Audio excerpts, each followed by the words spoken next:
Господјо Димова, како гледаше тогаш Европската заедница на распадот на Југославија и создавањето на новите држави тука на Балканот?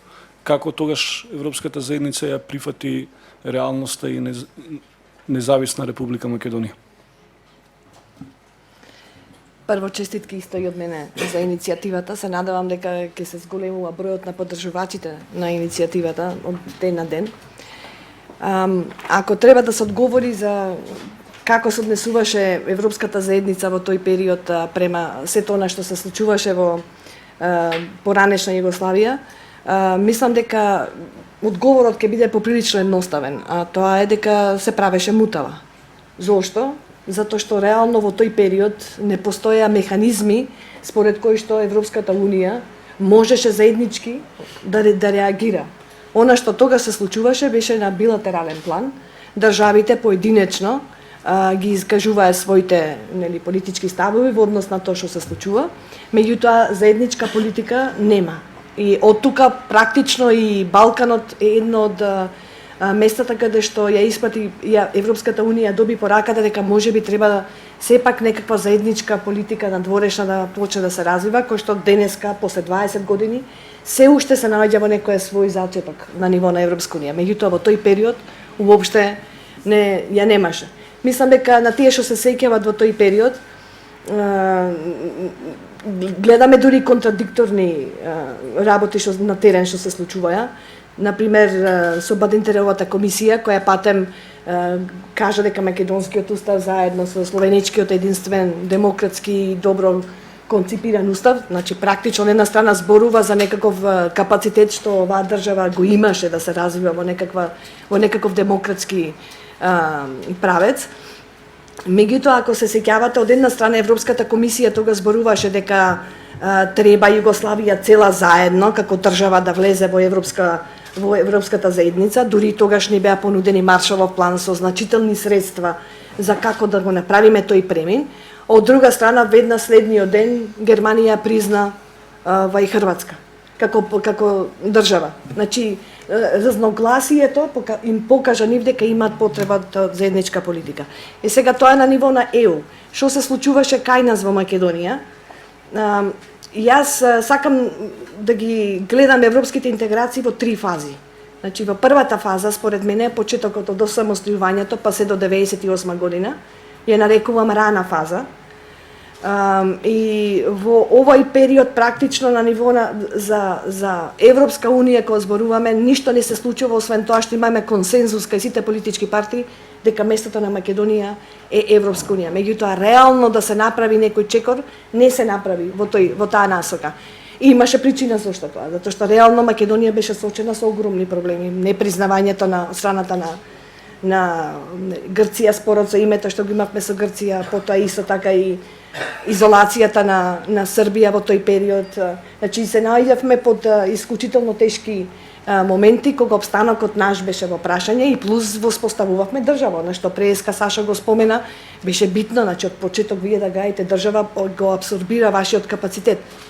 И до некаде имаше објаснување зошто тоа така се случува и покрај тоа што слушнавме. Ако не знам дали се сеќавате, ама пред 2 години излезе и Владаечката партија ни кажа дека ние пропуштивме можноста да влеземе во агенда 2000, што беше ноторна глупост, мислам. Тоа не беше понудено на Македонија, нити имаше шанса во тој период Македонија да биде дел од таа агенда. Втората фаза од европските интеграции ја се нарекувам развиена фаза и таа е од 98 па до 2006. Значи во овој период се случи се што се случи на ниво на Европска Унија. Значи се што имаше капацитет оваа држава и што има нешто испорачано, се случи во овој период. Почнува со потпишувањето на спогодбата на стабилизација и асоциација, па понатаму до одговарањето на прашалникот, па станување на држава кандидат. Третата фаза е од 2006, од 2007 практично па до ден денеска, и јас ја нарекувам пропагандистичка фаза, во која што се случува само една работа, тоа е пропаганда. Значи сите веруваат дека Македонија се движи на кај Европска Унија, а практично колку повеќе луѓето во тоа веруваат, толку поназад ние се враќаме, се оддалечуваме сосема од прагот на Европската Унија. Затоа, веројатно неопходно било од страната на владеачката структура за да може оваа пропаганда да биде успешна, да завладее со медиумите. Така што ова што денеска се случува со медиумите е само последица на она што до некаде се случува и на ниво на нашето припојување или нашиот пат кон Европска унија. Јас тука би го завршила делот во почетната фаза за Европска унија, меѓутоа за понатаму во текот на дискусијата ќе можеме малку подлабоко да навлеземе во деталите. Благодарам. Благодарам, господин Димо. Господине Милчо, дали Република Македонија и ние граѓаните во неа го изгубивме ентузијазмот кој го имавме кога Македонија стануваше независна држава во едни такви околности со Милошевиќ и Србија на север и војните во другите држави? Добро, дозволете ми најпрво да почнам јас со честитки, значи честит празникот, честита иницијатива. Мислам дека е скоро, би рекол, повеќе од символично тоа што за 22 години од самостојноста на Македонија разговараме така што почнавме со една тема која ми се чини дека денес е клучна, тоа е прашањето на состојбите со социјалата во Република Македонија. Очигледно нешто што го убива ентузијазмот на граѓаните, да одговорам кратко. Минатата недела имаше две работи што ме потсетија на минатото, на оние години на почетокот. Првата беше изјавата на Жарко Пуховски дека Босна и Херцеговина и Македонија не се држави. Не знам дали ја забележавте, беше, ако ништо друго, широко присутна на Фејсбук. А второто беше колумната на Харалд Шенкер, кој антрополог инаку. Македонија одлично ја познава, мислам дека околу 15 на години има поминато во неа, во која тој со горчина и со жалење вели дека Македонија се плаши тој дека е пропаднат проект. Ниту за Жарко Пуховски, ниту за Харалд Шенкер можеме да кажеме дека се непријатели на Македонија, напротив. И кога ја прочитав изјавата на Жарко Пуховски, се потсетив на тоа дека негде во првата половина на 92-ра една голема група интелектуалци од некогашните југословенски републики, сите ангажирани во борбата против национализмите и војните во бивша Југославија, значи почнувајќи од Жарко Пуховски, Раско Мочник, Здравко Гребо, Борка Павичевиќ, Шкелзен Малич и така натаму, беа во Македонија, дојдоа во Битола, на представата Централен затвор, текст на покојната Билјана Јовановиќ. Билјана Јовановиќ ги потроши последните години од својот живот со жените во црно, оние што во центарот на Белград протестираа за војната и трпеа пцости, навреди, камења и така натаму, а почина во клиничкиот центар во Љубљана.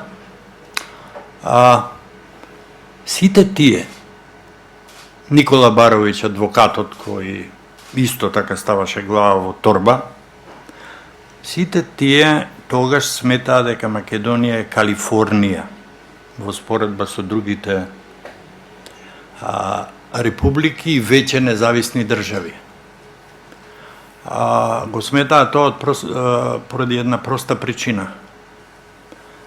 Поради мирот, поради толеранцијата, поради тоа што ничии песни не беа забранети, поради тоа што, не знам дали знаете дека во тоа време во неколку града во Македонија, вклучително и неколку кампови, се крија дезертери од хрватската армија и од ЈНА, всушност српска армија. дека, јас веќе не ја знам точната бројка, меѓутоа знам дека во еден момент бројката на бегалците од Босна и Херцеговина во Македонија беше близу 100.000. И тоа беше првата бегалска криза што ја погоди Македонија. Значи, за нив, и тоа го повторува и понатаму, сега веќе не го повторуваат, Македонија беше најветувачката независна држава која изникна на урнатините на бивша Југославија. Денес сме во полоша состојба и од една Црнагора. Но, тоа е веќе прашање за потаму.